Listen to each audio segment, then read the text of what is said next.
Allô? Salut François! Non, mais tu sais, on est au pavillon Mélodie en ce moment là, de l'École de réadaptation de l'Université de Montréal. Oui, parce qu'on a rencontré deux invités de marque, Simon Deslauriers et François Desmeules. Exactement. Puis on a parlé de quoi, Mélodie, aujourd'hui? On a parlé de beaucoup de choses, fait que je vous invite à prendre un café tout de suite. Ou un petit thé si vous prenez plus de caféine. Parce qu'on a parlé d'élargissement de profession, on a parlé de la pratique avancée, on a adressé la santé durable, le rôle des TFIS dans tout ça. La place de la physio ailleurs, à l'extérieur de la physio, puis comment est-ce que la physio peut prendre sa place dans la société, dans les organisations, pour le bien de la population, puis le bien de la profession aussi. Oui. Et nous, physiothérapeutes, il y a des physiothérapeutes qui se recherchent ou qui ne savent pas trop, qui veulent s'en aller. Bien, je pense que là, on a eu deux bons exemples de possibilités pour le futur, qu'on soit TFIS ou physiothérapeute. Bonne écoute.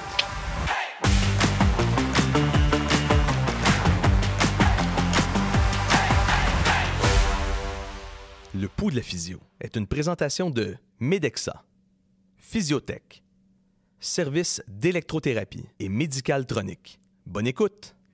Simon, François, merci d'être avec nous aujourd'hui. Aujourd'hui, on va parler d'avancement de la physiothérapie et de l'élargissement de notre champ de pratique. Donc, c'est pourquoi on vous a choisi avec nous aujourd'hui.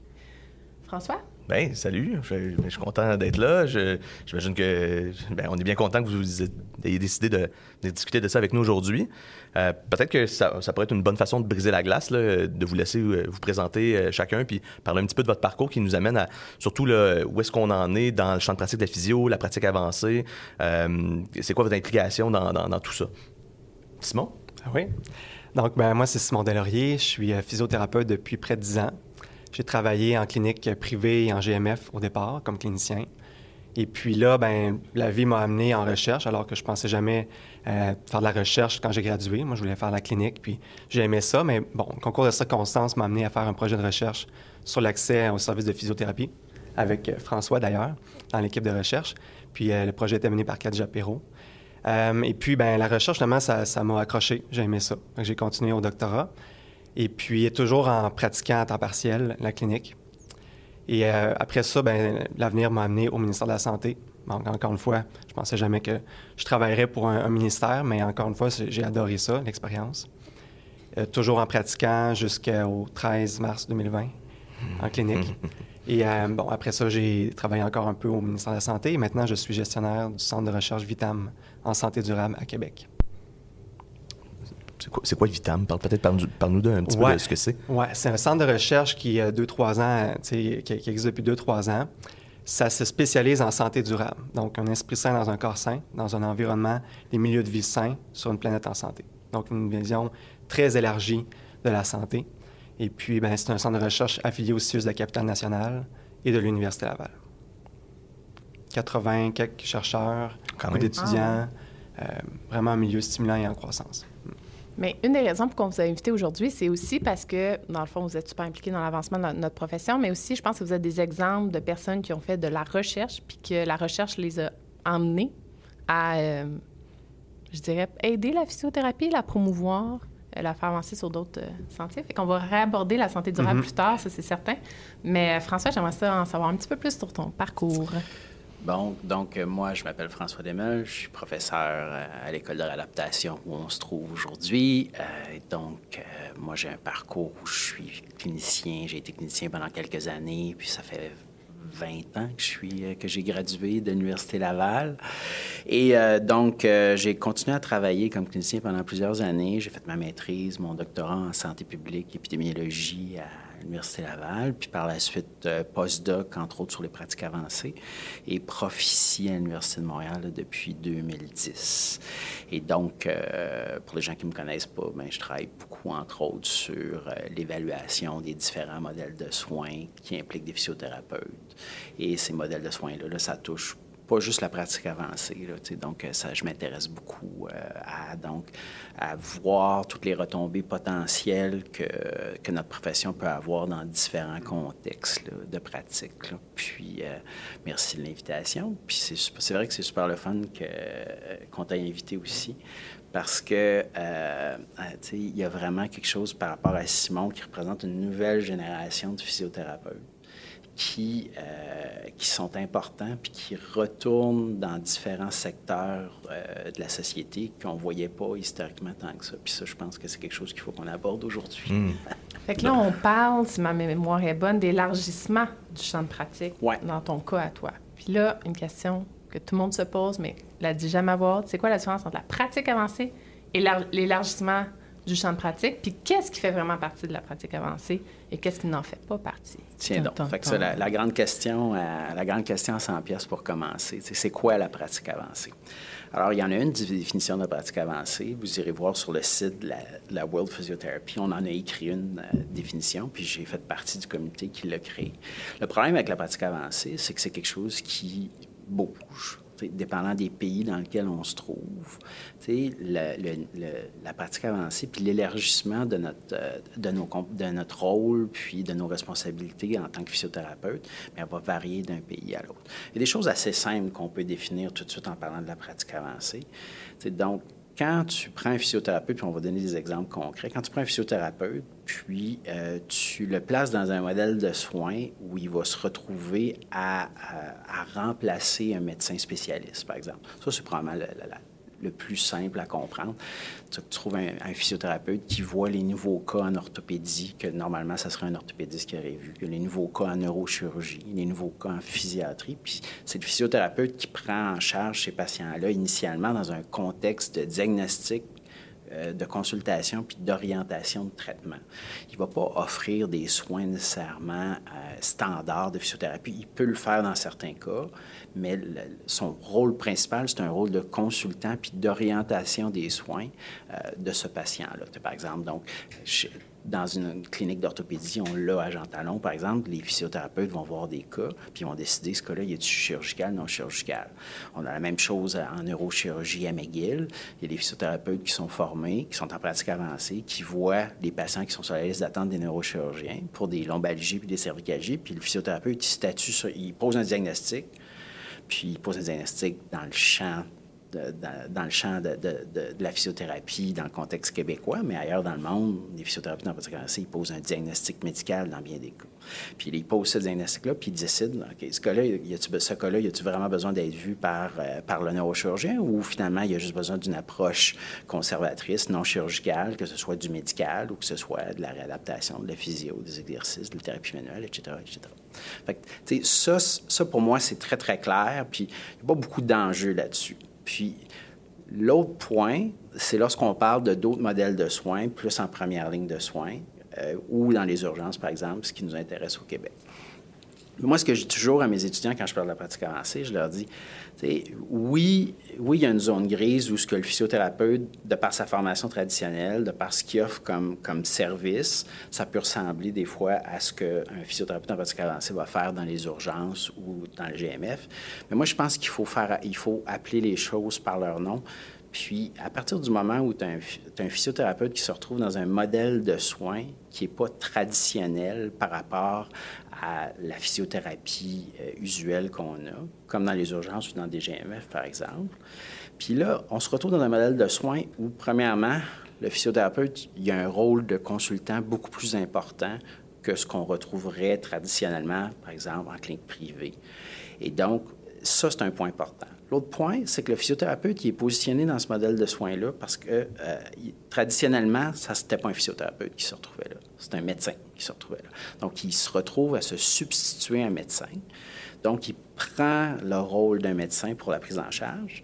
Et donc, ça, c'est un point important. Donc, il se retrouve à se substituer au médecin. Il y a un rôle collaboratif avec le médecin plus important que ce qu'on voit dans la physiothérapie traditionnelle. Et finalement, bien, le patient, lui, qui est-ce qu'il venait voir, ultimement? Okay? Le patient qui se présente en GMF, là, parce qu'il y a une lombalgie, le patient qui se présente avec un entorse à l'urgence, là, il ne s'en va pas voir un physiothérapeute, il s'en va voir un médecin. Alors, c'est important de faire la différence. Pour moi, ça, c'est de la pratique avancée.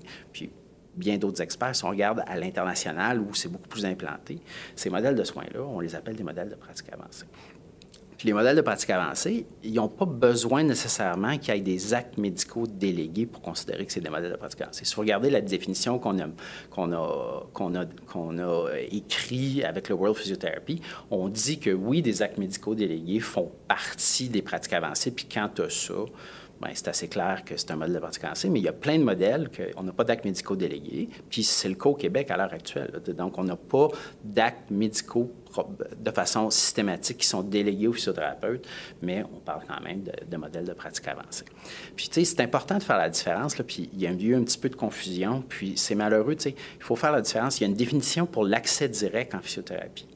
OK? C'est très, très clair, c'est quoi l'accès direct? C'est la possibilité d'un patient de se référer lui-même à un physiothérapeute. Alors, quand un patient se présente à l'urgence, il ne va pas là pour voir un physiothérapeute, il va là pour être pris en charge, entre autres par un médecin, de façon systématique. Donc, à mon sens, on a vu beaucoup de la littérature, puis on a vu beaucoup de trucs dans les médias qui parlaient d'utilisation des physiothérapeutes en accès direct à l'urgence. Moi, je pense que c'est un terme qu'on devrait carrément proscrire. Je veux dire, ce terme-là, il n'est pas bon. Il sous-estime le rôle puis la responsabilité du physiothérapeute dans ces conditions-là, parce que les clientèles sont souvent plus complexes, ont plus de comorbidités. Et donc, c'est important d'utiliser le bon terme puis de parler de pratique avancée, parce qu'éventuellement, on va avoir d'autres discussions à avoir. Là, une fois, là, on a de la littérature à l'international, puis on en a de plus en plus au Québec, qui nous démontrent tous les bénéfices que l'utilisation des physiothérapeutes dans ces rôles-là peuvent apporter. Mais si on donne plus de responsabilités aux physiothérapeutes, là, bien, il va falloir qu'on reconnaisse ces responsabilités-là, puis il va falloir aussi que les salaires puis que les conditions évoluent. Si, comme à l'heure actuelle, malheureusement, on voit au Québec, on parle des physiothérapeutes dans les urgences, puis qu'on ne dit pas à quelque part que, ouais, on est capable de mettre des physiothérapeutes en pratique avancée à l'urgence.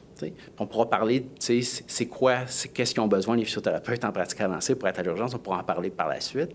Mais si on met ces physiothérapeutes-là, si on met des physiothérapeutes dans les GMF, puis on fait juste dire que c'est la physiothérapie traditionnelle, c'est pas de la physiothérapie traditionnelle. Il n'y a pas personne qui peut me dire que c'est exactement ce qu'on faisait historiquement. Puis, il y a une responsabilité supplémentaire, il y a une responsabilité professionnelle supplémentaire pour les physiothérapeutes. Puis, à ce moment-là, je veux dire, il faut faire reconnaître ça aussi. Il faut faire reconnaître pour l'avancement de la profession, pour les conditions salariales puis les conditions de travail de nos physiothérapeutes, mais il faut aussi le faire reconnaître dans le contexte où on n'ira pas mettre n'importe quel physiothérapeute dans ces rôles-là aussi. Il y a une question d'efficience puis une question de sécurité aussi. Puis de compétences, de ce que je comprends. De compétences. Mais moi, je retiens certaines choses de ce que tu dis, François. Il y a une reconnaissance du diagnostic en physio pour qu'un physio puisse être en première ligne, veut pas, là, dans un contexte d'urgence, par exemple. Il faut que le modèle de pratique puis les intervenants qui en font partie reconnaissent bien la capacité diagnostique du physio dans son champ de pratique. Tu disais, les gens, quand ils vont à l'urgence, ils vont voir un médecin. Moi, je pense pas que les gens, quand ils vont à l'urgence, ils vont voir quelqu'un en particulier. Je pense qu'ils cherchent à répondre à une problématique. Fait que en tout cas, dans ce que moi j'en perçois, puis évidemment, j'aimerais ça peut-être t'entendre là-dessus, les gens, s'ils vont à l'urgence puis on les aide à régler leurs problèmes, je suis pas certain que ça les dérange qu'ils voient un médecin ou un physio. Mais ça les dérange pas de voir un physio. On a des données au Québec qui sont très, très claires. Le niveau de satisfaction d'une prise en charge autonome par un physiothérapeute à l'urgence, elle est très, très bonne. Puis ailleurs, on voit ça. Mais il faut réaliser que, je veux dire, le patient, là, il avait le choix. Là. Il aurait pu décider d'aller en clinique privée. Puis il s'est dit, OK, moi, mon problème, c'est un problème physiothérapique. Mais c'est pas ça qu'il se dit. Il se présente dans une urgence dans certains cas. Dans certains cas, il n'y en a pas de clinique ou il n'y a pas les ressources pour le faire, puis il va à l'urgence. Mais je pense qu'il faut faire attention. Il faut être clair sur cet aspect-là par rapport à l'utilisation des physiothérapeutes. Ça ne veut pas dire que, par rapport au diagnostic, le Québec est particulier, parce que le diagnostic médical, c'est un acte réservé au Québec. Dans plein de juridictions, dans d'autres provinces au Canada, le diagnostic médical, ce n'est pas un acte réservé. Okay? Un physiothérapeute, ailleurs, dans l'Ouest canadien, il peut parler d'une arthrose du genou, puis il ne sera pas poursuivi. Il a le droit de le faire. Okay? Puis, le diagnostic, ça complexifie un petit peu le développement des pratiques avancées puis du rôle du physiothérapeute lorsqu'il se substitue à un médecin, parce qu'on ne peut pas utiliser la même nomenclature médicale. Puis, historiquement, le Collège des médecins a toujours utilisé ça comme c'était la clé de voûte de leur stratégie pour ne pas décloisonner, pour ne pas offrir plus d'autonomie aux professionnels de la santé. Il y a un ancien directeur adjoint du Collège des médecins qui a dit en entrevue, il dit le diagnostic médical va rester aux médecins. C'est quelque chose de clé. On en est où en 2022? Là, ça évolue-tu? Parce qu'on parle de décloisonnement, on en a Oui. discuté plus tôt. Qu'est-ce que tu en penses? Qu'est-ce que vous en pensez? Bien, je ne sais pas, veux-tu y aller? Ben oui, bien c'est sûr que là, on fait attention au terme décloisonnement, semble-t-il, parce que c'est plus négatif, mais il y a certainement un partage des actes qui se fait de plus en plus. Ben, c'est sûr que comme administrateur à l'ordre professionnel, je ne peux pas vraiment parler des développements à l'interne, mais ce qu'on observe, c'est que dans Profession Santé, il y avait un article récemment, Maurice Gaudreau, le président du Collège des médecins, semble avoir une ouverture au diagnostic médical, au partage du diagnostic médical. Ça, cette ouverture-là, ça ne s'est pas vraiment fait dans le passé. On l'avait Ça pas pourrait du tout être dans le un passé. game changer, quand même. Ça pourrait être un game changer. Dans les actes réservés, moi, à mon avis, qui pourraient avoir le plus d'impact sur l'accès dans la population, je pense que c'est pas la radiographie, c'est intéressant, c'est pas les infiltrations, c'est pas la prescription de médicaments. C'est le diagnostic pour moi. C'est ça qui va faire que peut-être des structures comme la CNSST, la SAAC, les compagnies d'assurance vont après ça arrêter de reconnaître qu'il faut absolument un rendez-vous médical, puis une prescription, puis un diagnostic. Donc, ce changement-là au niveau du système professionnel va avoir un impact sur l'accès, peut-être via ces instances-là. C'est mon avis. Tu parles de compagnies d'assurance publiques, mais dans le fond, c'est le cas aussi avec les compagnies d'assurance privées. Ce contexte-là de prescrire un retour au travail, prescrire un arrêt de travail, évidemment, c'est reconnu, en tout cas au Québec, je n'ai jamais pratiqué à l'extérieur, mais par ceux qui font des diagnostics, puis là, bien évidemment, en l'occurrence, les médecins. Donc, évidemment, ça amène un point intéressant là, sur la relation avec les tiers payeurs ou dans ce que les physios seraient capables, jusqu'où ils sont capables d'aller là, en termes de diriger leurs patients. Par rapport au diagnostic, là, on a le droit dans le libellé diagnostic d'utiliser des termes médicaux à partir du moment où tu y vas avec un diagnostic en lien avec l'impact fonctionnel sur le patient. Là. Donc, les travaux de Luc Hébert là-dessus, puis ce qui a été fait à l'OPPQ nous disent qu'on a le droit de faire ça à ce moment-là. Puis là, c'est un peu une zone grise, mais ça, c'est l'aspect légal, législatif des choses, mais dans la vie de tous les jours, là, pas juste les physiothérapeutes, là, tous les professionnels de la santé, je veux dire, on pose informellement un diagnostic médical. Il y a quelque chose d'important là-dedans. Il y a beaucoup de gens qui disaient, lorsque le nouveau libellé diagnostic est sorti, que c'était parfait, puis que c'était clairement une avancée. Puis je suis d'accord là-dessus que c'est une avancée. Mais c'est important, il va falloir qu'on fasse des démarches pour aller chercher la possibilité de poser officiellement un diagnostic médical. C'est important de parler le même discours que les médecins. Même si on sait que, par exemple, dans les cas musculosquelettiques, le diagnostic médical n'est peut-être pas souvent très, très informatif. Là. Ouais, mais on va dire ça comme ça. La fameuse entorse lombaire. Oui, la fameuse entorse lombaire ou des affaires un peu plus farfelues comme la ligamentite ou je sais pas quoi. Là. Même jusqu'à ça a un impact même jusque dans la recherche. Là. Quand on parle de lombalgie non spécifique ou d'entorse lombaire, comment est-ce qu'on classifie les patients potentiels dans un groupe pour faire de la recherche sur ces gens-là, sur pathologie, utiliser les mêmes termes, utiliser les bons termes, être plus spécifique encore. Je pense que la physio a beaucoup apporté à la médecine de ce côté-là. Mais ça, j'ai l'impression qu'il y a un aspect aussi de changement culturel dans la population. On n'a pas le choix de parler le langage des médecins parce que c'est ce que bon nombre de patients s'attendent. Même si, comme tu dis, la satisfaction est élevée, au départ, ils vont toujours peut-être se dire, une bonne partie de la population, mais qu'est-ce que le médecin en pense, lui, ou la radiographie, parce qu'il y a encore beaucoup de pensées magiques autour de l'imagerie. Donc, ce changement de culture-là, ça ne peut pas se faire tout de suite. Là. Ça prend du temps, ça prend plusieurs années, puis un processus pour que les gens soient plus éveillés au rôle de la physio et les autres mécanismes d'accès à la première ligne. Puis ça, bien, il y a une ouverture quand même qu'on ne voyait pas avant, à justement avoir différentes portes d'entrée en urgence, en GMF, mais même, on parle de physio en pharmacie. Donc, tu sais, on dirait que là, toutes les options sont bonnes pour innover en matière d'accès aux services. Puis la la physiothérapie à large, avec les TFES aussi, qui, heureusement, ou j'espère, vont pouvoir jouer un rôle plus accru.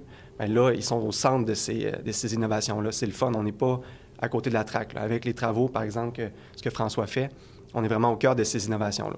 C'est encourageant à ce point de vue-là, j'ai l'impression. Oui, tu sais, il va falloir clairement il y a encore beaucoup de choses à faire, là, puis il y a un peu de confusion sur le décloisonnement, puis ou l'augmentation de l'autonomie des physiothérapeutes par rapport à ce qu'ils peuvent faire, qui peut le faire, dans quel contexte, etc., etc. Puis, tu sais, pour moi, c'est des growing pains, tout ça. Là. Je veux dire, on ne s'entend pas sur certains termes ou les gens ne comprennent pas. Puis, il y a clairement une partie de la profession qui n'est pas tout à fait à l'aise avec le fait qu'on va avoir des physiothérapeutes qui ont plus d'autonomie puis qui se retrouvent incorporés dans des modèles de soins dans lesquels on n'était pas là traditionnellement. C'est pas vrai que tout le monde est à l'aise avec ça. Mais pour moi, c'est une période transitoire, puis on va finir par y arriver. Comment ça se fait sentir, ce malaise-là, François? Comment est-ce que tu le perçois? Bien, il y a des gens qui se laissent un peu laisser pour compte dans le contexte où, tu sais, je veux dire, oui, on crée des postes, puis on parle de pratiques avancées pour ces postes-là. Puis là, il y a des gens qui sont comme là, bien là, est-ce que moi, je peux intervenir dans ces postes-là? De toute façon, est-ce que ces postes-là sont vraiment mieux que les postes que la physiothérapie traditionnelle? T'sais, on a besoin de tout dans le système de santé. T'sais. C'est sûr qu'on a encore besoin de physio traditionnelle, mais puis souvent, ce qu'on entend parler aussi, les équipes sont à bout de souffle, puis avec raison. Là, dans le réseau public, le réseau ne va pas bien. Là, puis les départements de physiothérapie, puis les gens, là, ils travaillent fort, là, puis ils ne sont pas capables de répondre aux besoins. Puis ça, c'est un facteur qui influence aussi le développement de ces nouveaux rôles-là de pratique avancée, parce que, OK, on crée ce poste-là, mais est-ce qu'on va être capable de... On n'est pas capable d'emblée de couvrir les soins usuels. Fait que je pense que il y a une période là, qui est un peu plus crunchy parce qu'on manque de gens dans le réseau. Puis, mais ces nouveaux postes-là, ils peuvent répondre, ils peuvent aider en amont de façon importante aussi. C'est ça qu'il faut voir. Là. À partir du moment où il y a des données super claires qui démontrent que la prise en charge initiale pour les problèmes musculo-squelettiques, quand un physio est impliqué là-dedans, que ce soit de la pratique avancée ou pas, bien, je veux dire, on a des parcours de soins qui sont plus courts, on a des outcomes qui sont meilleurs pour les patients, fait que les gens consomment moins de ressources, fait qu'ils reconsultent moins. Le projet pilote des urgences à Québec l'a montré de façon éloquente, même si c'était une petite taille d'échantillon, l'intégration d'un physiothérapeute en pratique avancée aux urgences au CHUL de Québec, bien, écoutez, on est passé dans le modèle usuel où le patient était juste vu par le médecin. On avait un taux de représentation à 1 mois à l'urgence de 22 pour le même problème de santé. Puis dans le groupe qui était vu par le physiothérapeute, on est passé en bas de 5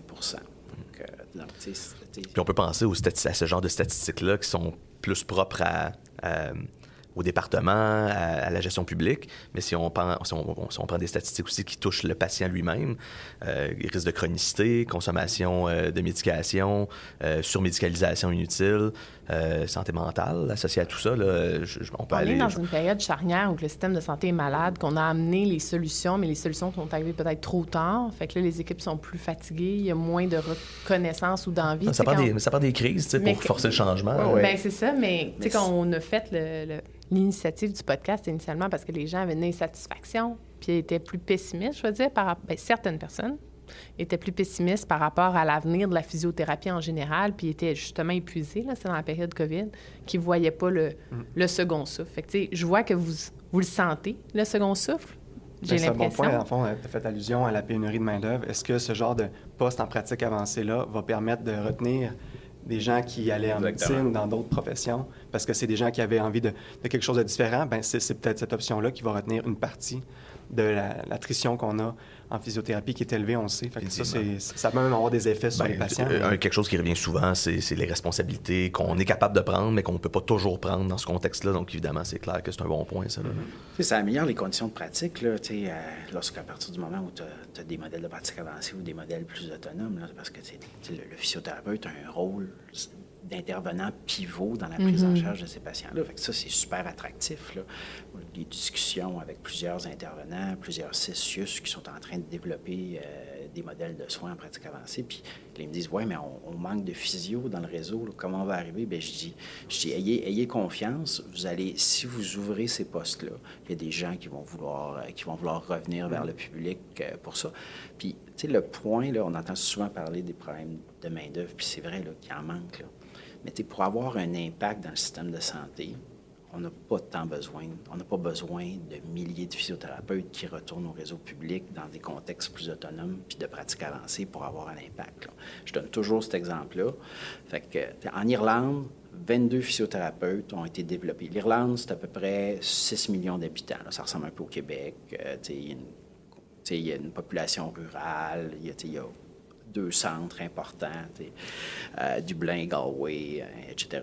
Fait que, dans ce modèle-là, eux autres, ils ont mis 22 physiothérapeutes dans des cliniques de rhumatologie puis d'orthopédie, OK? Pour diminuer les temps d'attente, pour voir un rhumatologue puis voir un orthopédiste. Ces 22 physiothérapeutes-là, qui étaient pas tous à temps plein, là, ont fait fondre les listes d'attente pour voir les médecins spécialistes. Okay? Donc, c'est 22 physiothérapeutes qui, à l'intérieur de quelques années, ont vu des dizaines de milliers de plus de cas qui attendaient sur les listes d'attente. Puis tout ça avec d'autres outcomes intéressants sur la satisfaction des patients, les niveaux de douleur, etc., etc. Fait que même chose. Au Québec, là, il y a à peu près une centaine d'urgences. Okay? Le dernier de mémoire, je pense que c'est 94 urgences. Là, okay? Ça marche. Toujours ouverte. Hein? Toujours ouverte. Fait que, on parle beaucoup des urgences, là, puis c'est bien correct, là, mais est-ce que 94 physios dans des urgences du Québec pour changer la donne dans les urgences, parce que, dépendant des urgences, on a à peu près 25 à 40 des cas qui sont musculosquelettiques. Là, c'est majeur. Fait que, c'est pas... faut arrêter de penser que le développement de ces nouveaux modèles de soins-là vont vraiment être problématiques, vont causer des pertes de services ailleurs, parce que ces physiothérapeutes-là, on n'en a pas besoin de tant. C'est un nombre relativement... Leur impact social est majeur. Donc, c'est ça. Il a un reach, en quelque sorte, une étendue auprès de la population qui est plus élevée peut-être qu'un physiothérapeute qui, dans sa clinique, c'est aussi très important, mais ça ne veut pas dire qu'on déshabille Paul pour habiller Jean. C'est différent, l'impact est différent. J'avais ce genre de discussion-là avec... parce que je pense qu'on est peut-être un petit peu tous là-dedans. Là. Je pense à la physio pendant que je prends ma douche. Là. Fait que je parle de physio beaucoup, tu sais. Puis... Tu sais, il y a deux, on voit un peu deux façons de penser par rapport à ce genre de contexte-là de consultation. Les gens, c'est quoi leur réflexe? La population en général, je me fais une entorse de cheville, c'est très enflé, j'ai beaucoup de douleur. C'est quoi mon réflexe? Bien, mon réflexe, souvent, ça va être d'aller à l'urgence. Parce que je considère que c'est une urgence, puis ça va me permettre de voir, même si j'attends pendant 15 heures, avec une action, de voir probablement une personne qui va pouvoir m'aider. Ou d'essayer d'éduquer la population puis de la convaincre d'aller ailleurs qu'à l'urgence. Ce qui est certainement beaucoup plus complexe puis qui va demander beaucoup plus d'argent puis qui peut se faire sur le long terme, définitivement. Mais si on veut essayer de régler certains problèmes à court terme, d'utiliser la voie que les gens utilisent déjà puis d'y ajouter des services qui peuvent répondre à leurs besoins, dans ma tête, à moi, fait beaucoup plus de sens. Je sais pas si Simon... Luc Hébert, souvent, il se faisait dire « Ouais, mais les physios devraient être ailleurs qu'à l'urgence. On veut justement pas que les gens aient à l'urgence. » Mais il dit « C'est là qu'ils s'en vont, ces gens-là. » Aussi bien les sensibiliser aux autres options qui sont non médicales à l'endroit où est-ce qu'ils consultent. Puis ça va faire partie du processus qui va changer la culture dans la population, qui va changer les réflexes. Il faut les qui voir, actuellement les gens, sont pour leur dire, orientés vers la médecine, beaucoup, de moins en moins. On parle de leadership aussi, je pense, dans cette situation-là. On parle de juste 22 physios, de facteurs de changement, de personnes de changement.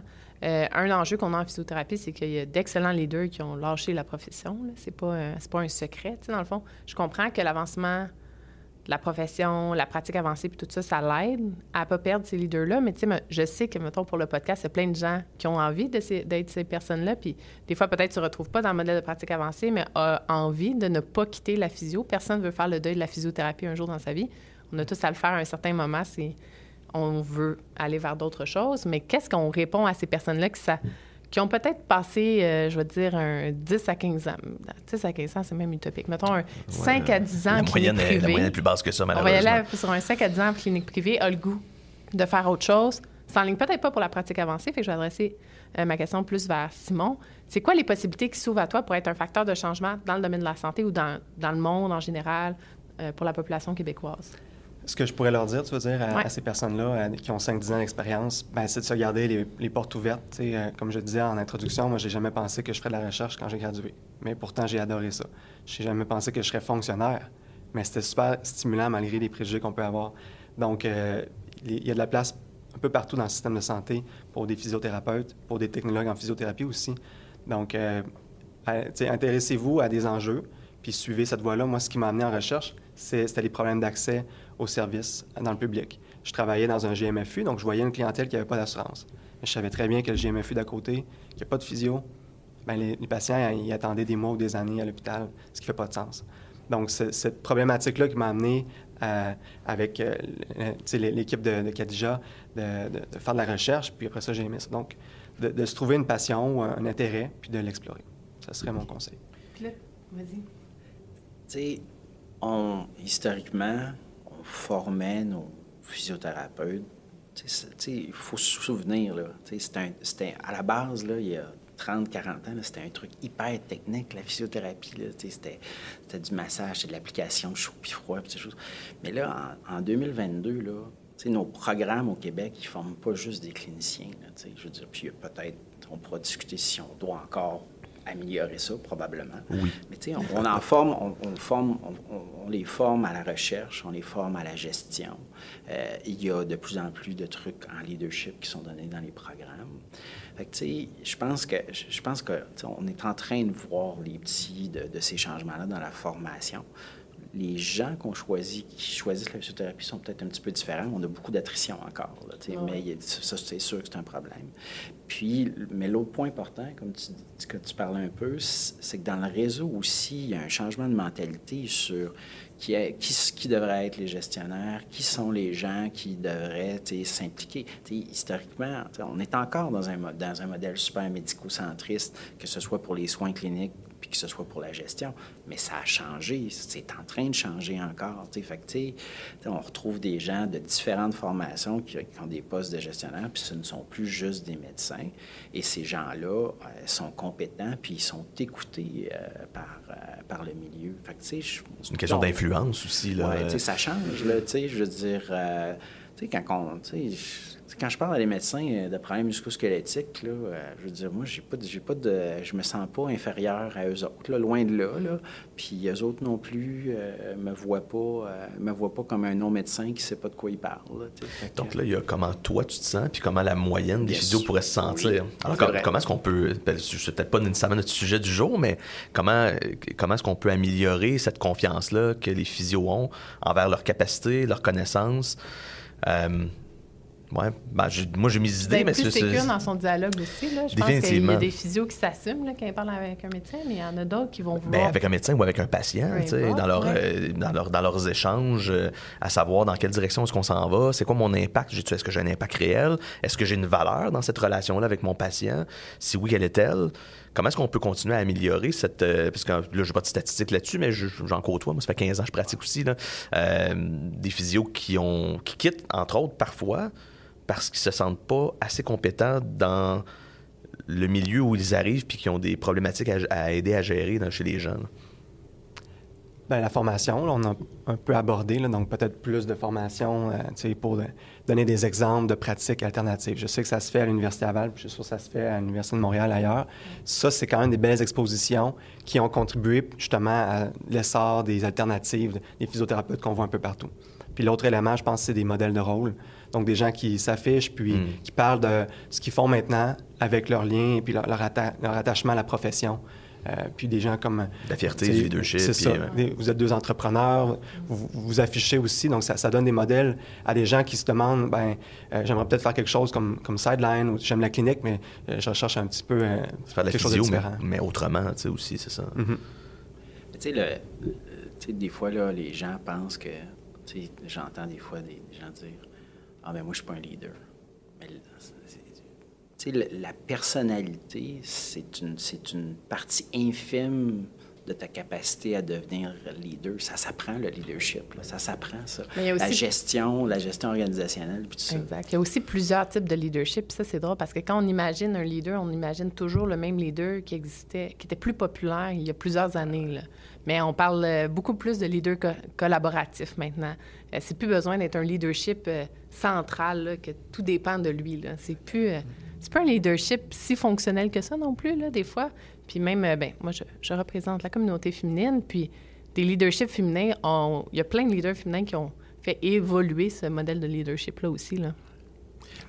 Puis, tu sais, je pense que nos programmes changent par rapport à ça, puis on est en train de mieux former nos étudiants à ça. T'sais. L'autre point, je pense que c'est l'organisation du travail, puis le réseau public a un gros travail à faire pour s'adapter à ça. Là. Je pense que le privé, il y a beaucoup plus de flexibilité.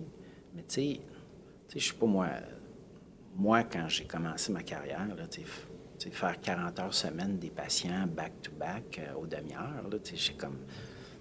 Je me voyais pas faire ça. Déjà d'emblée, je me voyais pas faire ça. Fait qu'il faut offrir une pratique diversifiée, une profession qui est diversifiée, qui va comprendre évidemment des activités cliniques, parce que c'est là-dessus qu'on est formé, mais de la gestion, de l'enseignement, du rayonnement, peu importe comment vous voulez regarder ça. Mais à l'heure actuelle, je pense que c'est un des problèmes qu'on a dans le réseau de la santé, c'est qu'on n'offre pas des conditions de travail, entre autres, par rapport à ça, qui sont intéressantes dans le réseau public. Parce que, il faut offrir un peu plus de souplesse, moi, dans mon équipe, j'ai certains physiothérapeutes qui travaillent à Maisonneuve-Rosemont puis qui viennent travailler en recherche avec moi. Puis, essayer de faire fonctionner les deux, là, ça nous demande du travail. Là. Des fois, il faut que je m'ostine avec les ressources humaines, puis avec les gestionnaires. Puis là, je suis comme, mais excusez-moi, là, mais Maisonneuve-Rosemont a une mission universitaire d'enseignement et de recherche. Puis là, ça s'applique au day-to-day, puis ça veut exactement dire ça. C'est d'avoir un clinicien qui participe à des activités d'enseignement, qui participe à des activités de recherche, qui va faire que, premièrement, le milieu va... Il y a des retombées super intéressantes pour le milieu, puis pas juste pour cette personne-là. Mais je pense vraiment que ce point-là, c'est un point important dans le réseau public. Il faut repenser la façon dont on fait les choses. Là, on est en crise, il manque du monde, puis il y a des gens, il y a des patients qui sont alités, puis qu'il faut qu'on bouge, puis qu'il faut qu'on sorte. C'est compliqué. Je peux te rebondir. Je suis d'accord avec ce que tu dis. Puis je voudrais peut-être me faire l'avocat du diable pour le système public, parce qu'on souvent on dit que c'est pas aussi flexible que le système privé. Mais il y a des raisons pour ça aussi. Là. Oui. Ça ne veut pas dire qu'on ne peut pas innover davantage dans le système public. Ça, je pense qu'il faudrait le faire. Mais il y a une imputabilité auprès de la population que les organismes privés n'ont pas. Donc, c'est beaucoup de la fameuse reddition de comptes, des mots que personne n'aime entendre, mais ça a un impact. Puis, ils ne peuvent pas prendre autant de risques que des organisations privées. Oui, ça. Donc, parce que si ça foire, ben c'est pas... l'organisation privée, à la limite, elle peut se remettre sur pied, elle peut faire faillite. L'État ne peut pas faire ça. Fait que s'il y a un modèle pilote qui a engendré des centaines de milliers de dollars, voire des millions, puis que ça ne marche pas, bien là, tu peux être sûr que les politiciens vont en parler puis qu'ils vont se faire critiquer. Donc, c'est pour ça qu'il faut comme un petit peu déconstruire. Pourtant, il y a beaucoup de risques qui... Moi, je pense à l'axe P9. Qu'est-ce qui est en train de se construire? Oui, exactement, là, qu'on est en train d'arrêter parce que ça fait quoi, 7 ans, 9 ans là, que c'est en construction? Puis on est à 10 fois les coûts originaux. C'est une gestion publique. T'sais. Il n'y a pas d'avancement sans risque dans tous les cas. Puis je pense que c'est une question de perspective. Là. C'est sûr et certain que si, par exemple, le système public avait pas en tête de se dire on va améliorer les soins de santé des gens en faisant autre chose que ce qu'on fait déjà, parce que là, quand ça fait 50 ans qu'on se dit qu'un réseau fonctionne pas bien, il faut qu'on fasse quelque chose de différent, là, parce qu'à un moment donné, on peut pas toujours répéter la même chose. On avait discuté, puis il y a des enjeux, parce que toi, tu as travaillé vraiment au gouvernement, tu as eu un rôle auprès des ministres. C'est quoi qui fait que, dans le fond, le pouvoir politique, parce que c'est ça, là, au final, là, c'est un pouvoir de changement, un pouvoir de négociation. Qu'est-ce qui fait que la physiothérapie ne réussit pas à avancer aussi vite? Ou qu'est-ce qui fait que ça n'avance pas aussi vite? Est-ce que c'est le changement de gouvernement? On devrait peut-être favoriser un gouvernement sur 8 ans versus... Ben, ouais, Ça j'oserais serait pas quoi aller un jusqu'à... bon cheval de bataille? Juste un, peut-être deux. Ben, avoir plus de physiothérapeutes et même de tes fils dans ces organisations-là, c'est sûr. Juste, moi, j'étais un des seuls, là, tu sais, puis il y en avait peut-être un ou deux, puis quand on découvrait qu'il y avait un autre physio au ministère, on s'appelait, tu sais, mais c'est une organisation énorme, là, fait que... puis une fois que tu es dans l'organisation, ben là, tout le monde s'intéresse un petit peu plus à ce que tu fais. Puis même, ils vont te demander des conseils pour leur propre douleur, tu sais, mais ils vont aussi, après ça, dans un dossier sur le DSQ ou sur la JMF, ben te poser des questions. Donc, même si tu n'es pas sur les dossiers comme tel, tu deviens un peu la référence, pas tout le temps, là, mais ça, c'est un des moyens. Mais là, je ne voudrais pas aller sur les systèmes politiques, c'est trop large, là, trop controversé. Mais tu sais, je ne voulais pas lancer la pierre juste aux gestionnaires, je vais la lancer à d'autres mondes maintenant. Tu sais, le réseau, il y a des belles initiatives. Puis, par exemple, à Maisonneuve-Rosemont, historiquement parlant, il y avait juste des postes à 5 jours qui s'ouvraient. 5 jours temps complet. Puis, si tu voulais pas ça, bien, tu pouvais pas appliquer dessus. T'sais. Alors, tu sais, que les gens veulent faire d'autres choses, c'est difficile à ce moment-là. Tu veux. Okay. Puis ça, un des problèmes, c'était pas juste les gestionnaires, c'était les syndicats. Fait que, je veux dire, les syndicats, à l'heure actuelle, sont pas toujours super proactifs par rapport au développement de ces nouveaux modèles-là où on veut offrir une pratique qui n'est pas traditionnelle aux physiothérapeutes. Puis, j'ai vu quelques exemples là, où tu fais comme...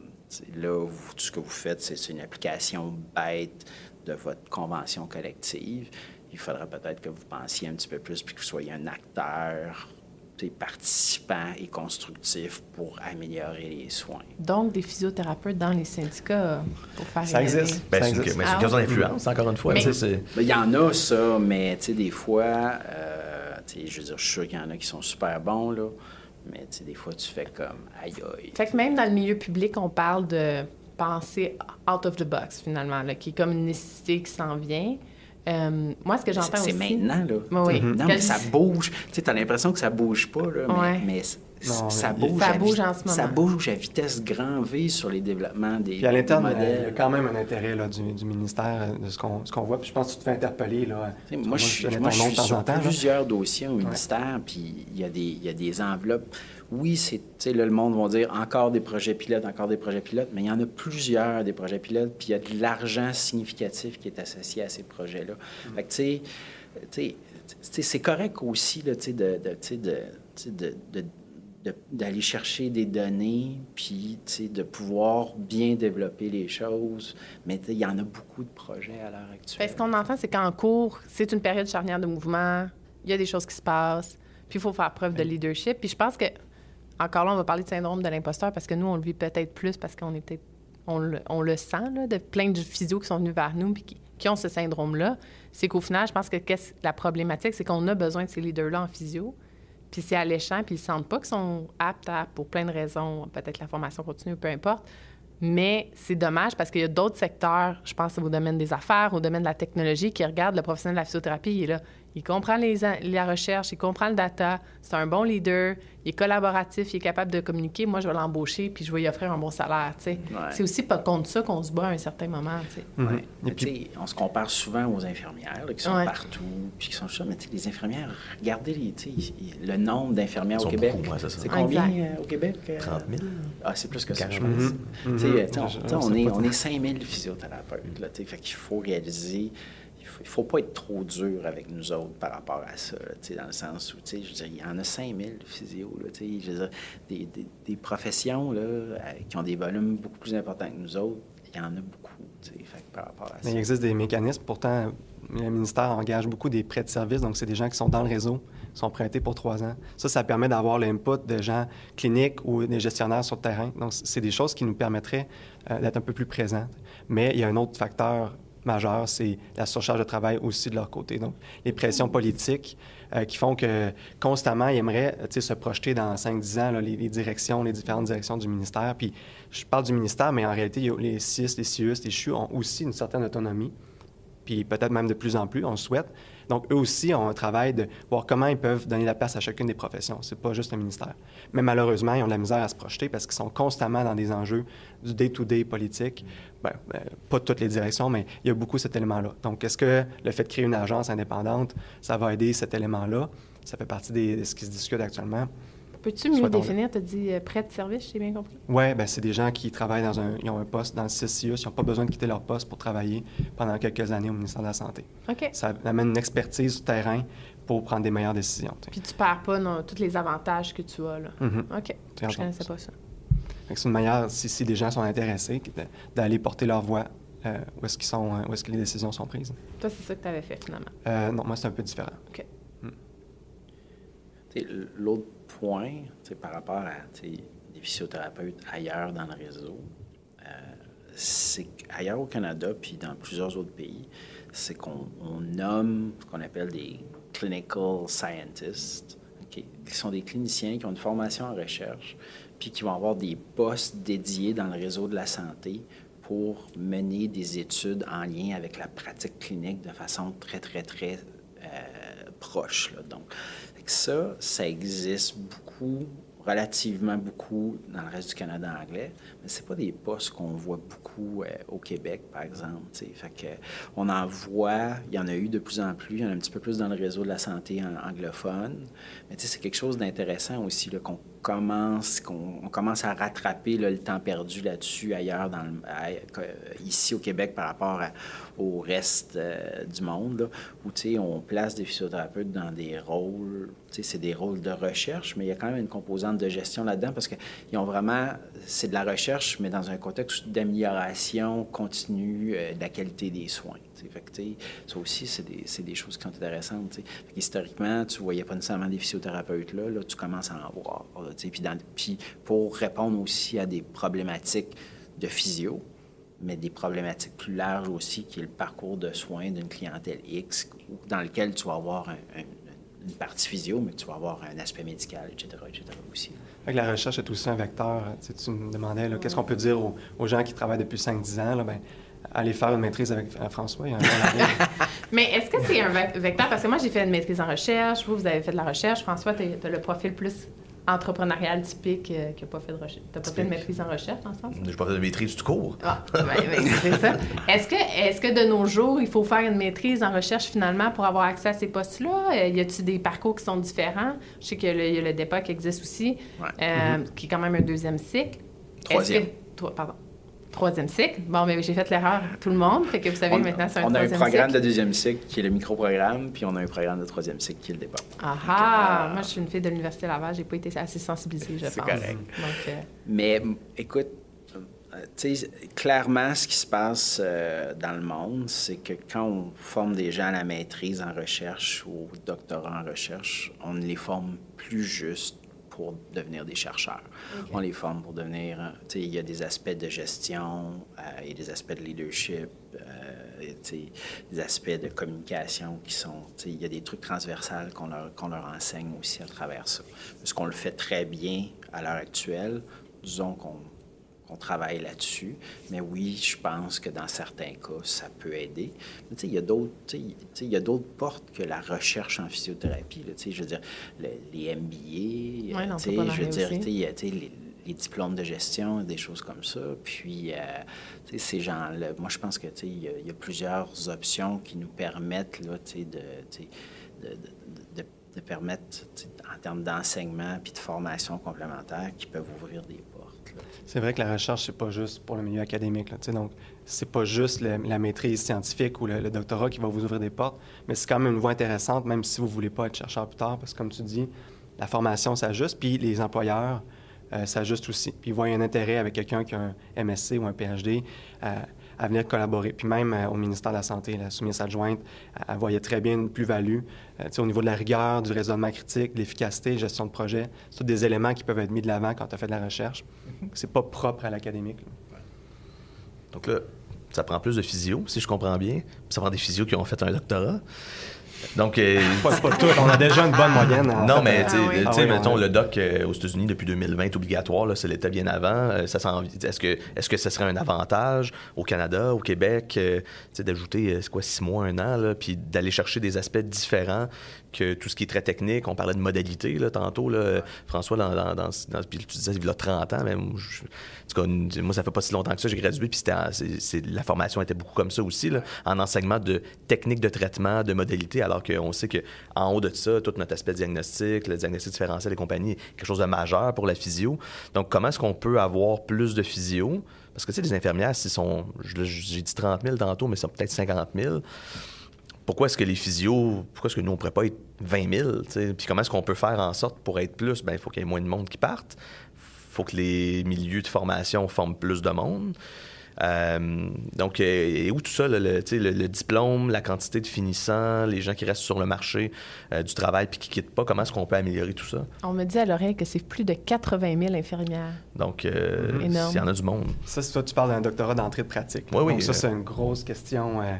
Puis, il y a certaines professions qui tentent de faire le pas, comme les infirmières. Il y a déjà eu des discussions pour qu'il n'y ait plus de la formation au cégep, que ce soit juste universitaire. Il y a beaucoup de résistance. Même la médecine de famille, ils veulent rajouter une année sur la résidence de médecine de famille, puis ça va créer un tremblement de terre. Fait que, je ne sais pas si... c'est sûr que ça va être probablement une avenue dans le futur. À court terme, je ne pense pas que ça fait partie des solutions, étant donné l'instabilité majeure dans le système de santé. Puis, on peut encore faire beaucoup de gains avec notre formation actuelle, à mon avis. Donc... qu'est-ce que tu en penses? Bien, on est positionné de façon assez originale au Québec, là, parce qu'on est, nous, on offre une maîtrise professionnelle de 4 ans. Okay?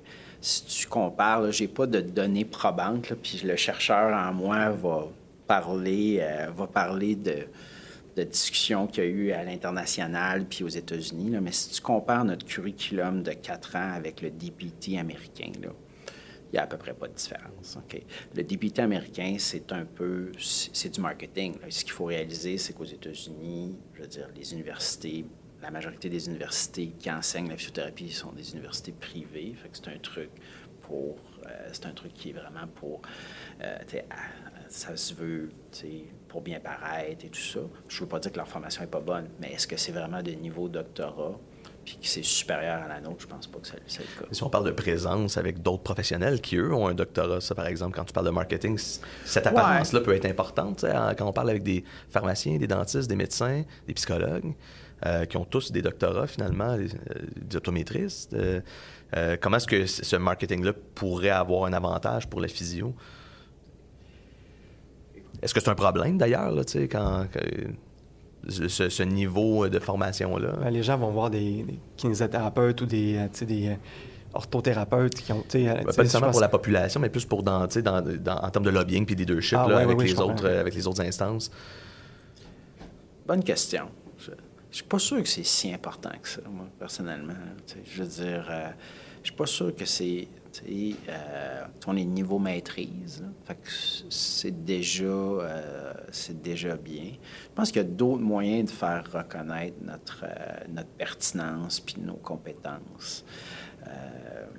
J'ai pas l'impression que c'est quelque chose qui, du moins à court terme, qu'on doit poursuivre de façon, puis qu'on doit mettre des efforts pour créer ce fameux doctorat clinique-là. Est-ce que même ça pourrait... Moi, j'ai peur que ça pourrait nous éloigner des patients et de la population. D'être docteur, est-ce que ça ferait qu'on ferait moins d'intervention directe? Peut-être que c'est une bonne chose si les TEPHIS, les technologues ils occupent plein champ. C'est l'intervention directe. Eux aussi, il en manque. Les chiro sont docteurs, puis ils sont pas mal dans l'intervention directe. Si on parle d'attrition... C'est pas une comparaison. Par exemple, En tout cas. C'est un autre débat. Les chiro ont vraiment une vision professionnelle complètement différente. Oui, définitivement. J'en ai un exemple. C'est pas mauvais, c'est juste différent. On n'a pas assez de temps pour en parler. Mais en termes d'attrition, donc la valorisation pour les étudiants, de se dire, hey, je suis en train de faire un doctorat en physio, est-ce que là, ça pourrait pas avoir un impact? Parce que c'est quoi le pourcentage des étudiants qui rentrent en physio puis qui ne voulaient pas aller en physio puis qui voulaient aller dans d'autres choses? Bien, ça, c'est un enjeu, mais je veux dire, ça, c'est souvent parce que les règles universitaires permettent aux étudiants d'appliquer sur plusieurs programmes contingentés. Moi, je pense que là, il y a une partie du problème qu'on a avec l'attrition qu'on a dans nos programmes. Là,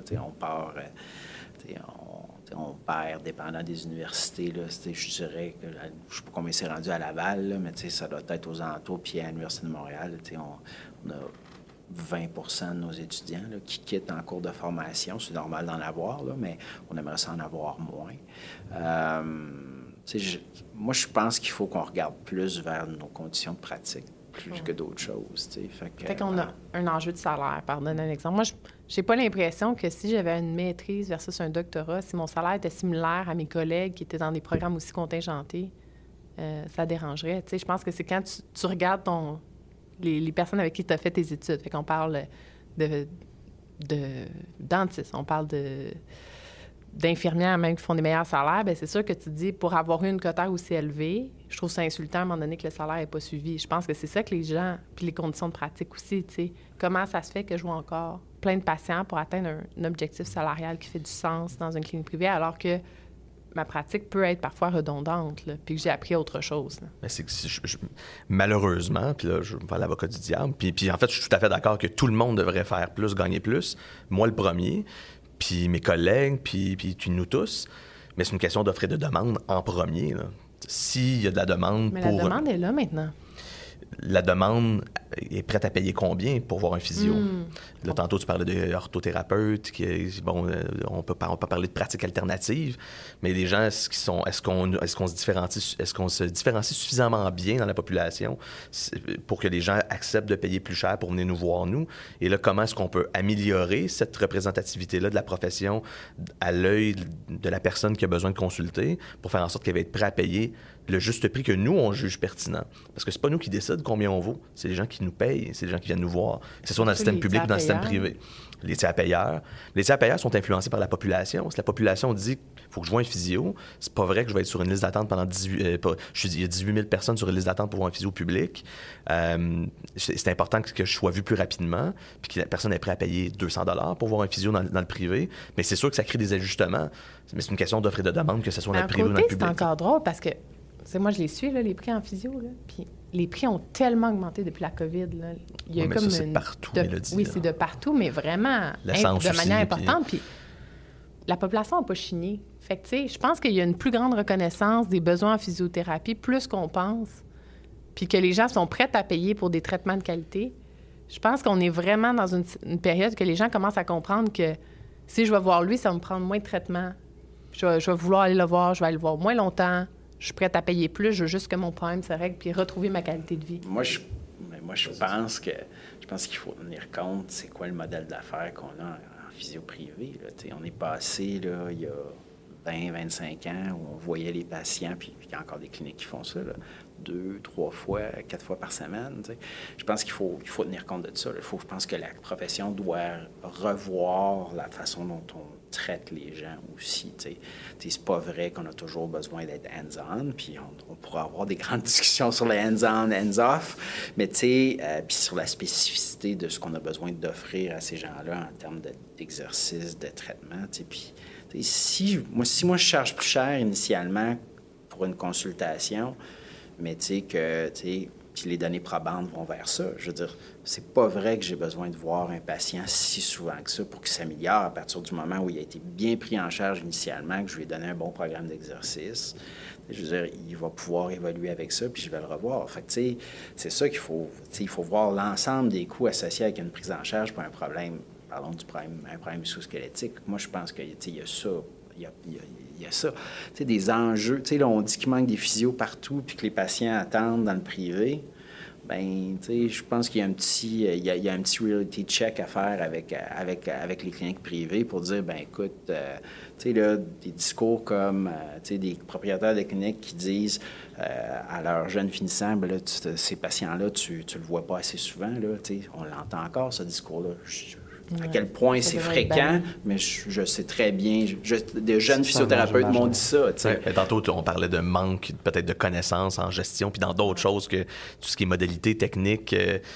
C'est important que dans le diplôme, il y ait ça, parce que les futurs propriétaires de ces cliniques-là doivent avoir une compréhension du marché, de la demande, du besoin des patients, de la demande, puis de comment est-ce qu'on gère du monde aussi. Là. Ça, c'est un enjeu majeur, la pertinence des soins, là, parce qu'on a bien beau développer des pratiques avancées, très avancées. Il faut quand même rehausser aussi tout l'ensemble de la pratique, puis ça se fait là, au fil du temps. Là.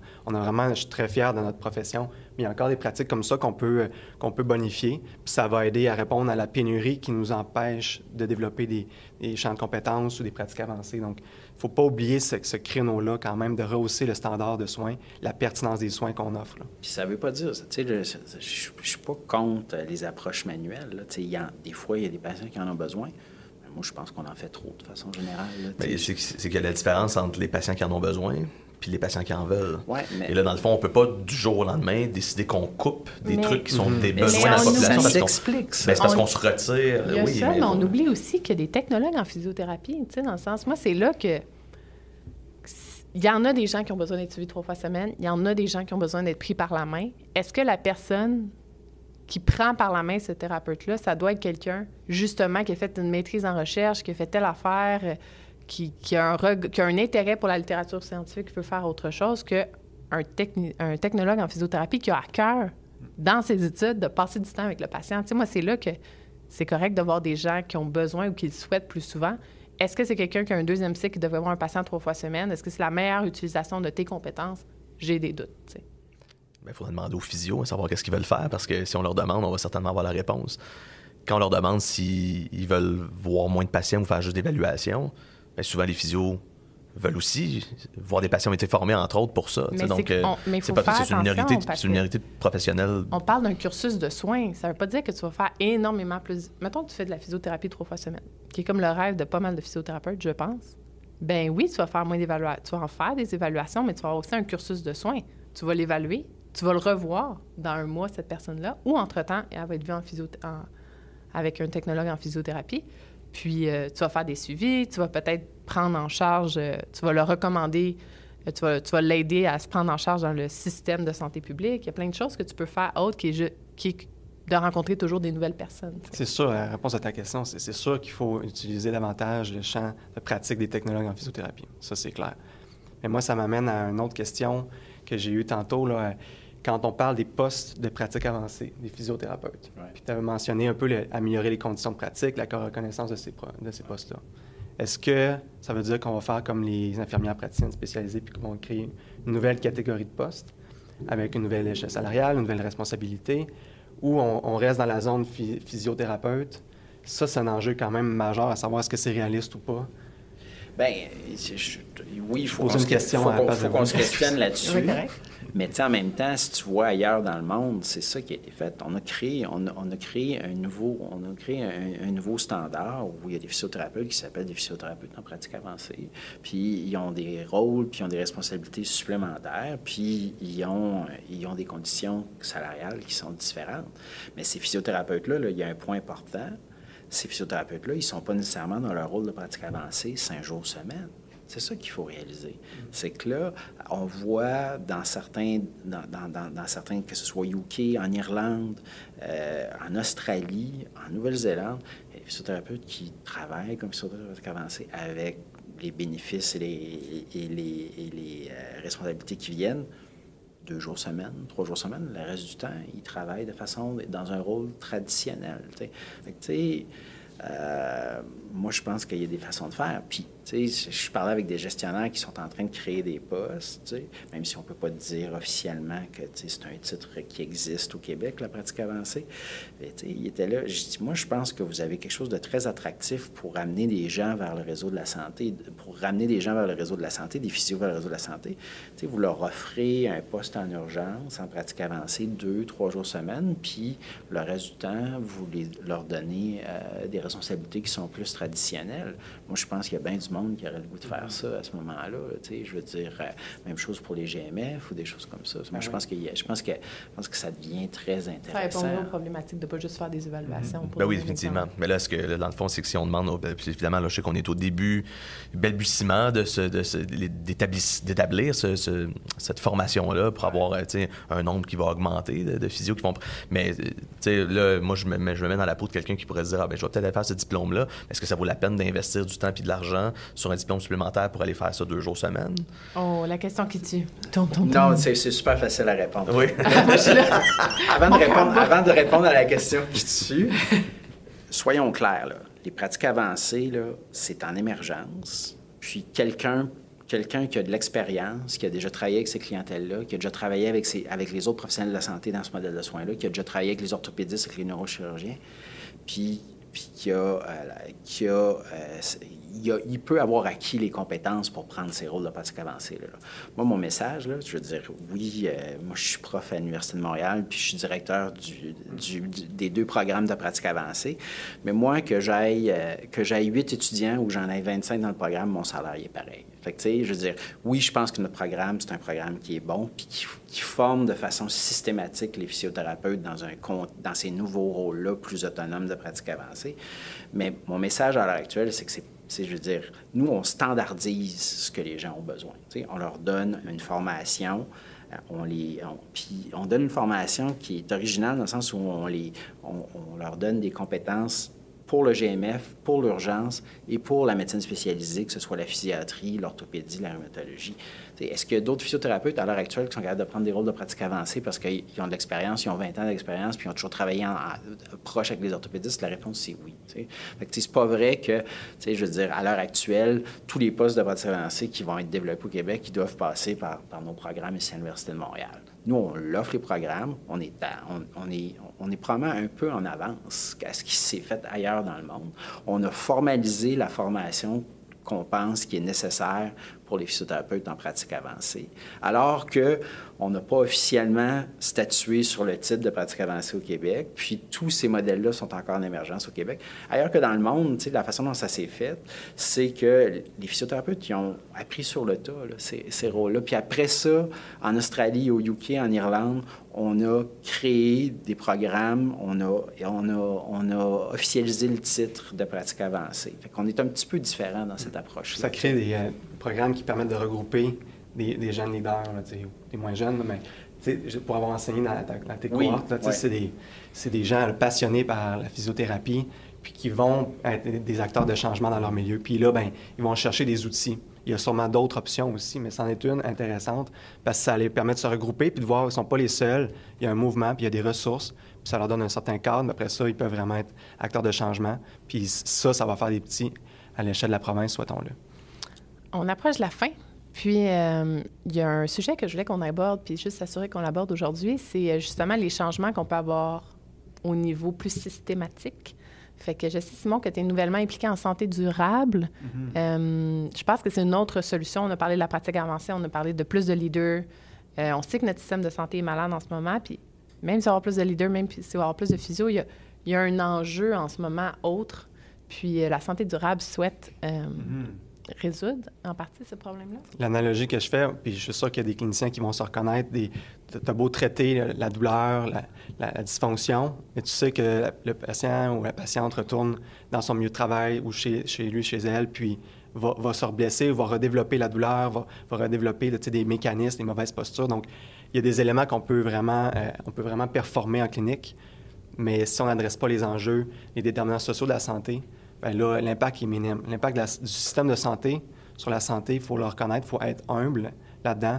On ne pourra pas avoir un impact majeur sur la santé des Québécois si on n'a pas aussi des actions qui sont tout autour du système de santé. Puis c'est ça un petit peu la philosophie de la santé durable de notre centre. Puis ça, on le voit en physiothérapie, des gens qui s'investissent en prévention, en promotion, des gens qui font des vidéos pour la correction du vélo puis de la posture au vélo, la biomécanique. Donc, des gens qui ne sont pas nécessairement malades, blessés, mais qui ne veulent pas le devenir, bien, ils ont de plus en plus des ressources faites par des professionnels qui ont une expertise en musculo-squelettique dans ce cas-ci. Ça peut être vrai dans d'autres sphères cardiovasculaires, etc. Donc, l'aspect prévention, promotion, de travailler avec les infirmières, les kinésiologues, ça aussi, c'est peut-être pas des postes de pratique avancée, mais c'est certainement des pratiques alternatives ou complémentaires à ce qu'on voit beaucoup comme cliniciens, qui sont très importantes, à mon avis. Puis l'impact et la santé durable, je pense qu'on adresse autre chose. On adresse aussi l'environnement, on adresse aussi la les santé déterminants sociaux de la santé. Exact. Donc, c'est effectivement socio-économique, les milieux de vie, les milieux de travail, la santé mentale, évidemment. Les habitudes de vie, c'est sûr, c'est majeur, ça. Tout le monde le sait, mais juste de se le faire répéter quelques fois par des professionnels en qui tu as confiance, comme les physiothérapeutes ou les technologues en physiothérapie, juste de surajouter cet élément-là avec vos patients, ça peut avoir un impact sur les changements de comportement. On peut être un vecteur de changement des habitudes de vie, même si ce n'est pas notre rôle premier auprès de tous nos patients. Là. Mais dans un contexte musculo-squelettique, c'est quelque chose de majeur. Je pense qu'il faut vraiment que la profession évolue vers ça. Là, on doit adresser les habitudes de vie de nos patients en musculosquelettique. On le sait que c'est super important. Là, puis ça se fait pas juste en disant, bien écoutez, là, il faudrait que vous arrêtiez de fumer. Il faudrait que vous arrêtiez de prendre votre char aussi souvent que ça. Il y a des techniques qu'on peut enseigner aux physiothérapeutes, des approches collaboratives, entretien motivationnel. On ne parlait jamais de ça en physiothérapie, entretien motivationnel, il y a 20 ans. Là. Maintenant, je veux dire, à l'Université de Montréal, on leur donne, puis ailleurs aussi, là, je ne veux pas faire la promotion de l'Université de Montréal, on donne des techniques d'entrevue à nos patients, à nos physiothérapeutes, à nos étudiants en entretien motivationnel parce qu'on veut favoriser des changements durables dans leurs habitudes de vie. Puis ça, c'est quelque chose d'important. Moi, je pense qu'il y a c'est un point majeur sur la façon dont on doit intervenir avec nos patients-là. Puis c'est un endroit où la profession doit vraiment pousser plus fort qu'avant, alors que les données probantes sont claires là, sur qu'on doit intervenir sur différents aspects qui ne sont pas juste spécifiques là, avec le biomécanique. Là, je n'ai pas besoin de vous convaincre là-dessus. C'est un bon exemple de multidisciplinaire ou même interdisciplinaire. Donc ça, c'est la force aussi de la santé durable. Donc ça, c'est un exemple où est-ce que des concepts en psychologie sont appliqués à la physiothérapie, puis ça peut avoir des impacts majeurs. Est-ce que la personne va faire ses exercices? Est-ce qu'elle va corriger sa posture? Est-ce qu'elle va adopter des bonnes habitudes de vie? Bien, la force d'une vision globale de la santé, qu'on appelle santé durable ou santé globale, peu importe. Si je pense que la physio est bien placée pour s'inscrire dans cette vision-là interdisciplinaire de la santé, puis de travailler avec ses collègues autres professionnels, et même dans d'autres disciplines, c'est pas des professions de la santé, biotechnologie, etc., pour pouvoir avoir un impact plus large sur la santé de la population. Parce qu'on est le parfait pont, j'imagine, entre la prévention. Donc, on parle de kinésiologue, le meilleur, pour moi, un des meilleurs exemples en prévention. Puis, le système médical, le physiothérapeute est bien à l'aise d'aller en prévention, de retourner dans le milieu médical et de faire ce pont-là de manière efficace. Fait que, est-ce qu'on serait la profession clé, tu dirais, pour la santé durable? Ou... Bien, je pense pas qu'il faut voir une profession clé là-dedans. Il faut voir plusieurs professions qui travaillent ensemble. Donc, c'est comme un groupe clé. Bonne réponse. J'ai essayé. Non, mais, tu sais, un des problèmes qu'on a, c'est la sédentarité de nos gens. Là, qui nous amène sur le problème. Moi, je suis prêt à dire qu'on est peut-être une des professions clés. Puis, juste pour terminer, tu sais, oui, il faut travailler en interdisciplinarité, puis tout ça, puis c'est bien correct, là.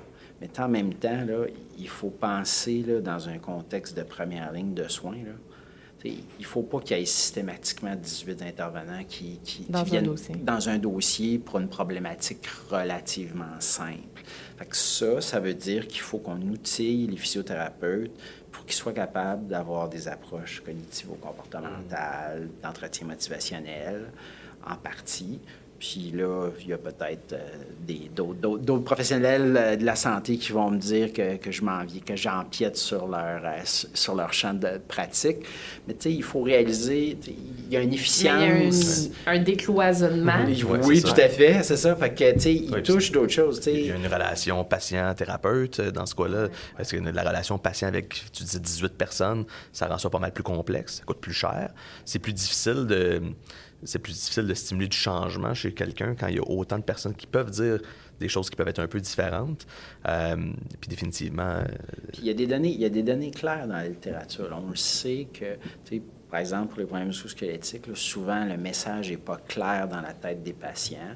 Il y a un aspect catastrophisation. La résonance est revenue avec le médecin de famille. Il y a une rupture, je sais pas, il y a une hernie discale, blablabla. Puis, il faut réaliser que le physiothérapeute, s'il est un intervenant pivot, mais il est capable de mieux contrôler le message. Puis, pas juste le physiothérapeute, mais quand on a moins d'intervenants dans un dossier, on est capable d'avoir un message plus clair. Puis c'est démontré dans la littérature que ça, c'est un enjeu avec l'interdisciplinarité. Il faut qu'on aille, avec les patients avec les douleurs chroniques, là, vous le savez très bien, là, je veux dire, leurs pensées sont complètement déconstruites, puis ils se sont fait dire toutes sortes d'affaires. Puis là, quand tu essayes, après des années, de régler ça, c'est extrêmement difficile. Alors que si, initialement, je veux dire, il y avait eu un parcours de soins efficace, efficient et plus simple, on serait probablement arrivé à quelque chose. On aurait probablement évité bien des souffrances à ces gens-là. S'il y a d'autres professionnels qui pensent qu'on rentre dans leur champ à ce moment-là, peut-être juste revenir à la raison de consultation de la personne. La personne, ça consulte pour une douleur physique, bien, c'est pas compliqué, là, on n'est pas dans le champ du psychologue. Si on adresse la psychologie du patient avec une douleur physique à ce moment-là. C'est aussi que moi, ce que je trouve intéressant dans tout ça, c'est que tantôt, on parlait de faire un deuxième cycle en recherche. On parlait de faire le DEPA, qui est un doctorat. On parlait de plein de choses. Diplôme professionnel. Diplôme de professionnel. Je vais finir par l'avoir. De troisième cycle. Bon. Je vais l'avoir. Mais tout ça pour dire que au final, malgré toute la pratique avancée qu'on peut faire, toutes les recherches qu'on peut faire, il y a aussi la santé durable que les technologues en physiothérapie peuvent avoir un impact. Bien sûr. Le lendemain. C'est vraiment quelque chose qui s'adresse à tous, peu importe le cheminement d'études que tu as fait. Ouais. C'est clair. On a écrit un livre blanc, Khadija Perrault, j'étais co-auteur. Pour nous, c'est le constat de plusieurs acteurs dans le réseau. Là. Il faut que les TFIS soient plus utilisés dans le réseau de la santé. Ils sont là, puis on devrait plus les utiliser et mieux les utiliser. Puis moi, je pense qu'il faut qu'on upgrade la formation des TFIS pour leur donner pour leur donner plus d'autonomie. Fait que, pas juste un petit peu. Il faut leur donner plus d'autonomie pour prendre en charge. Est-ce qu'il y a des enjeux associés à ça? C'est ce qu'elles désirent, d'ailleurs. On les a rencontrés. Oui, bien sûr. Mais quand ils sont rendus à contourner les lois pour essayer de faire la pratique qu'ils devraient faire. Mais il y a toutes sortes de problèmes. Là, je veux dire, si tu regardes le 94e, oui, il a été réformé. J'ai participé à cette réforme-là, mais ce qui a été updaté demande encore du travail. Je veux dire, il y a des catégories qui sont des catégories fourre-tout. Puis, je suis pas... Les TFIS ne peuvent pas prendre en charge n'importe quoi. C'est pas vrai qu'ils sont bons pour prendre tout. Ils n'ont pas la même formation que les physiothérapeutes. Il y a des physiothérapeutes qui doivent prendre en charge certains cas. Mais il y a certains cas qu'on pourrait clairement... où le TFIS peut avoir plus d'autonomie pour la prise en charge de celle-là. Encore une fois, l'interdisciplinarité, dans certains cas, c'est une bonne chose, mais c'est pas un truc magique non plus. Là. Des fois, il y a des délais, il y a toutes sortes d'affaires. Fait qu'il faut réfléchir à ça. Puis, on est souvent... je veux dire, il y a beaucoup de physiothérapeutes qui sont très frileux par rapport à ça. Je pense que ça change, là. Mais si nous autres, on pousse pour avoir plus de choses auprès des médecins, là, c'est bien normal que nous autres, on se fasse pousser un peu. Puis, les pratiques évoluent, la formation évolue, nos connaissances évoluent. On ne traite pas de la même façon. Puis, en tout cas, moi, je pense qu'il faut vraiment... Il faut être confiant. Oui. C'est quoi le Mélodie? Je pense qu'on a un mot de la fin. Là. Alors, je pense qu'on pourrait demander à François et Simon de... Comment est-ce qu'on peut conclure? Quelque chose de plus... Chacun dans... Si on parle de pratique avancée, si on parle d'étendue de notre champ de pratique, quelque chose d'inspirant peut-être là, pour la profession puis les professionnels. Je sais Vos pas auditeurs. Je sais pas si on peut dire qu'on est la profession clé parce que ça prend tout le monde, mais on est les meilleurs. Parce que honnêtement, il y a un gros momentum. On dirait un synonyme. Non, mais quand tu regardes les sommets de l'Occupé, la recherche que vous faites de votre côté, les podcasts comme ça, c'est vraiment nouveau. Il y a un momentum. Puis je suis vraiment content, je suis fier dans notre profession qu'on puisse faire partie des solutions pour le système de santé. Moi, tu as raison. Hein. Je pense pas qu'on n'a jamais vu une effervescence aussi importante dans la profession. Il y a du monde qui disent que ça avance pas assez vite, mais sur certains dossiers, ça avance à vitesse grand V. Est-ce qu'il y a des problèmes? Est-ce qu'il y a des enjeux? Il y a des growing pains. Je veux dire, tout n'est pas parfait. Mais ultimement, là, si on regarde comment la profession évolue, de par sa notoriété, les données probantes qui supportent ce qu'on fait, c'est très, très, très positif, moi, je trouve. Là, je veux dire, oui, il y a des enjeux, les ressources humaines, etc., mais en même temps, ça va. La profession évolue de belle façon. Puis, si on se compare à d'autres pays, là, si on regarde aux États-Unis, il n'y a pas l'effervescence qu'on voit au Québec ou au Canada sur la profession par rapport aux États-Unis, par exemple. Même au contraire. Là, c'est ça. Des visions très négatives. Là. C'est une bonne chose que les gens disent que ça avance pas assez vite. Ça veut dire qu'il y a assez de monde qui veulent que ça avance. S'il y avait personne qui disait que ça avançait pas assez vite, il y aurait beaucoup de gens qui seraient passifs dans leur réalité. Donc, il y a une ouverture au changement. Oui, exactement. Définitivement. Je pense qu'on peut remercier Merci François et infiniment. Simon d'avoir été avec nous Vraiment aujourd'hui. intéressant. Discussion intéressante et importante pour l'avenir de notre profession, puis la diversité de la pratique qu'on peut avoir en physio. Alors en physio, c'est important qu'on fasse plein de choses, puis qu'on traîne notre physio avec nous aussi, là. On ne démissionne jamais de la physiothérapie, même si on est dans un élargissement de la profession. C'est pas parce qu'on fait plus de clinique, comme dans le cas de Simon. François, clinicien à temps partiel, mais c'est autre chose, mais c'est des choses que... C'est ça. Si on emmène la physio avec nous, elle va évoluer plus vite, peu importe où on est rendu dans notre parcours. Définitivement. Merci. Merci. Merci à vous. Hey, merci à vous. Merci. Merci pour votre écoute. Donc, il nous reste 2 podcasts à suivre et on aimerait vous inviter à choisir ou nous écrire, soit sur Instagram, sur Facebook ou peu importe, les sujets qui vous tiennent le plus à cœur et peut-être des invités que vous aimeriez entendre parler. Sinon, pour nous suivre, Physio Frankie, Mélo Meilleur sur Instagram, sinon Mélodie Meilleur sur Facebook. un peu partout. Hein. Je pense qu'on est assez facile à rejoindre. Ouais. On attend vos commentaires. Oui. Puis on remercie nos invités d'aujourd'hui. Merci encore.